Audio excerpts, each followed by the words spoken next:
by Sharpe. He goes up and packs it down with authority. The right hand smash.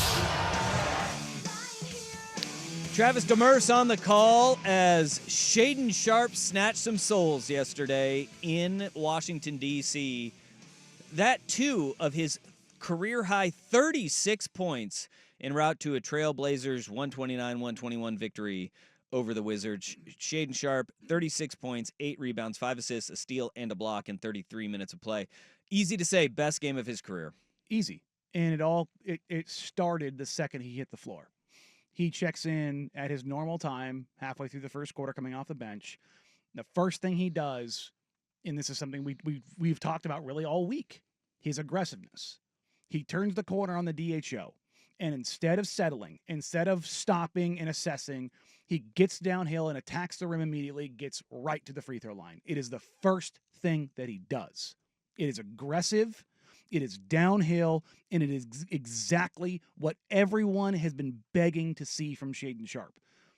Chauncey Billups has said that he got moved to the bench for his defense, and that is 100% true. The other part is he got moved to the bench because he lacks aggressiveness, he lacks intensity, he lacks directness. What you saw from him last night... Sounds like he lacks that dog. And that's what they're trying to pull out of him. Defensively, he was fine last night. I didn't think it was his best defensive game. I don't think so either. I mean, when you look at 33 minutes, he scored 36 points, had a plus-minus of 3. Yeah. I mean, that kind of paints the picture of what you've been talking about, though, in that he could have where everything clicks on the offensive end, and still, when he's on the floor, there is the lapse to where he dropped 36, and they were only 3 points better than the Wizards. And that's not wholly on him, and plus-minus is not wholly on one singular player.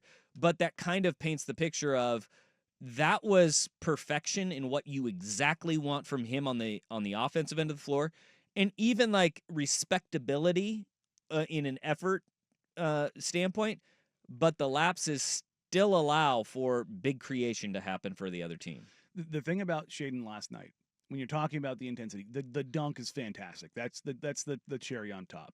But his aggressiveness translated to the defensive end as well. And even if he does make mistakes, I'm okay with that. That happens. I'm not asking him to be Drew Holiday or Derek White defensively. Just be good enough. Because the other night he comes off the bench, he's got 12 points, and he ends up with, 1 rebound. It was just like, brother, you got a 48-inch vertical. You should not be a guy, like, if you're not scoring, what else do you do? But last night, you saw the scoring, you saw the rebounding, 3 offensive rebounds. Yep. You saw him make the read, get the steal that led to the dunk. He had the chase down block on Kispert. Like, your athleticism is so overwhelming. You should be more than a guy that scores. And that's what you saw. You saw him impact the game with more than just making shots, because he gets to the free throw line 10 times. How much do we put on that, though? You know, a lot of folks have been saying he needs minutes. Now, if he plays like that, he's going to get minutes, yes. But the hand was forced because Denny Avdia goes down 5 minutes and change into the game, and he ends up leaving with a left quad injury. By the way, bad injury. Feel bad for Denny.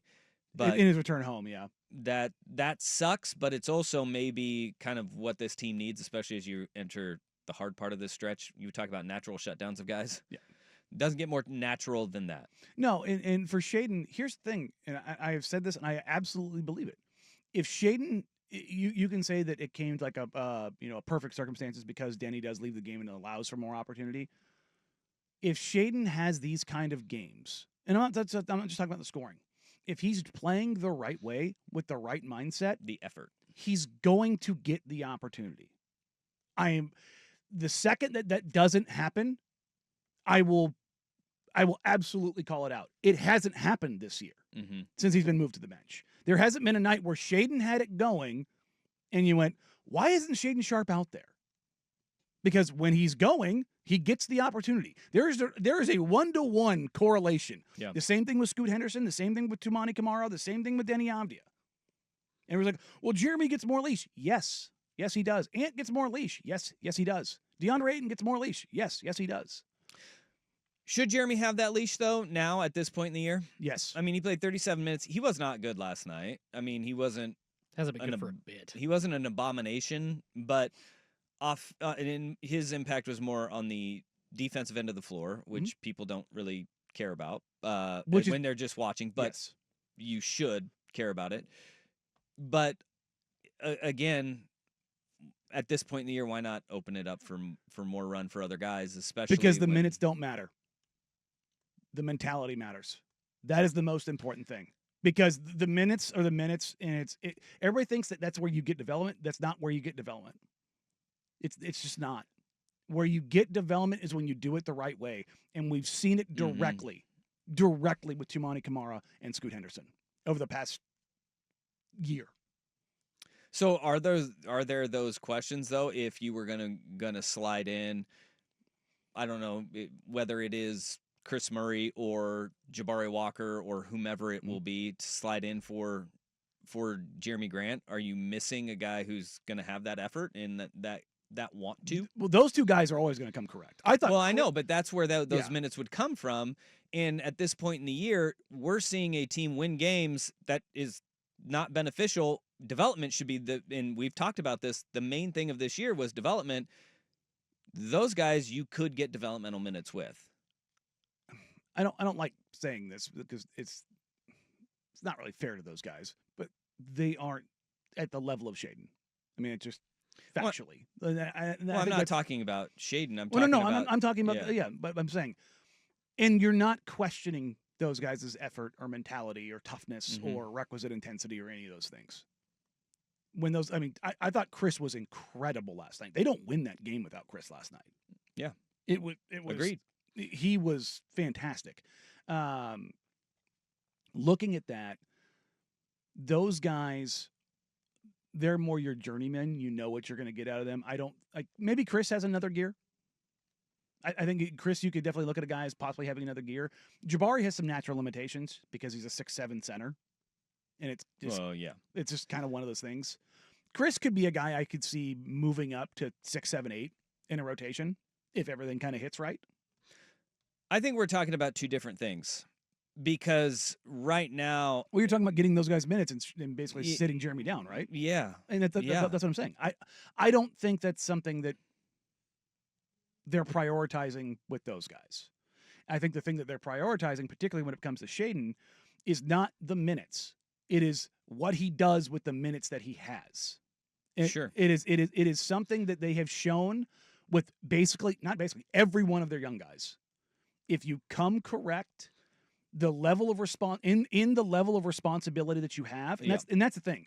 The level of responsibility that either Jabari or Chris has is significantly less than what the expectation or the burden will be on Shadeon Sharpe in his career. No, I understand that. But what I'm saying is the 37 minutes and this is what a lot of fans are saying. And look, I don't care how many minutes Jeremy Grant plays.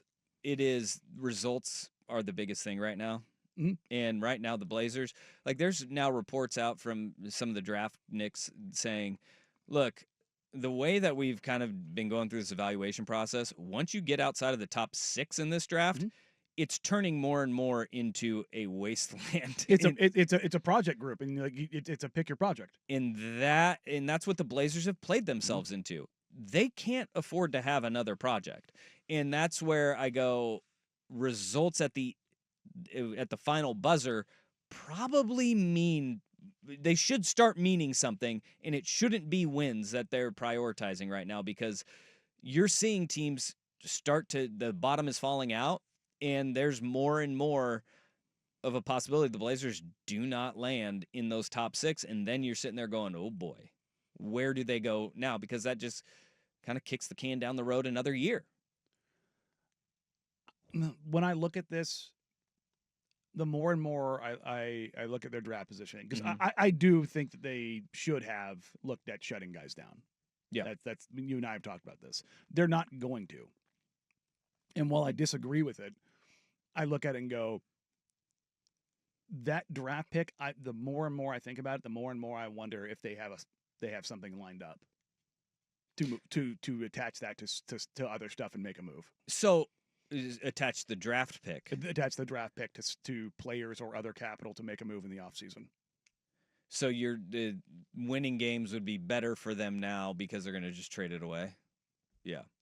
Well, if that's the case, then that changes things. But right now, with what we know, if they don't, and what I'm wrong, is happening just doesn't make sense. Is there more of a market for that? Because that's the reason they didn't trade. I mean, Scoot was supposed to be this generational talent outside of a draft with Wembanyama, but there was no market for that back then, like 2 years ago. So now all of a sudden, I'm just curious. There's a market for these draft picks now? There was a market for Scoot Henderson. Yeah. The teams were looking to trade for Scoot Henderson. But just not getting enough offered, essentially. There was pretty sizable players that were put on the table for Scoot Henderson. Franchise-changing type stuff. So and they didn't do it? And they didn't do it. And I think that's a red flag. I don't think it's a red flag at all. Considering one of the deals that I know of, I think they made the right choice.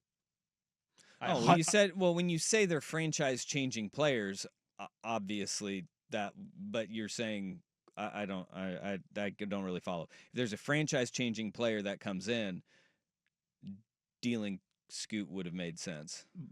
It depends on what you're talking about. Dealing the pick that led to Scoot. It depends on what you're talking about when you're talking about that kind of player. Okay. All right. So you're saying they would have had to give up way too much. Yes. On top of the Scoot Henderson pick. Okay, that makes sense. But it would have left them in a position where yes, they would have kept going with Dame, which is what I wanted. I've been on record they should have built around Dame. But had they made the move, they would have had to make additional moves, and they didn't have the capital to make the additional moves beyond that. Huh. Okay. Well, so last night was a great game for Shadeon Sharpe, and he got 33 minutes. He did a whole hell of a lot with them too, and that's good. That's good to see because he earned those minutes. That's something that you've been saying. If he earns the minutes, he will get them. Yes. And look, here's the thing: if Shadeon goes out and has another performance like this, not even the 36 points, but plays with this level of intensity, plays with this level of aggression, impacts the game the way that he did, he will play. And if he doesn't play, you should go after the coaching staff because what we saw, like we've gotten the text like Shadeon looks like a zombie out there at times. We really have seen him play with such a lack of luster that you go, no, you can't play that. That's not what happened last night, and that's not just because he played 33 minutes. From the minute he stepped on the floor, you saw you saw a ramped up intensity.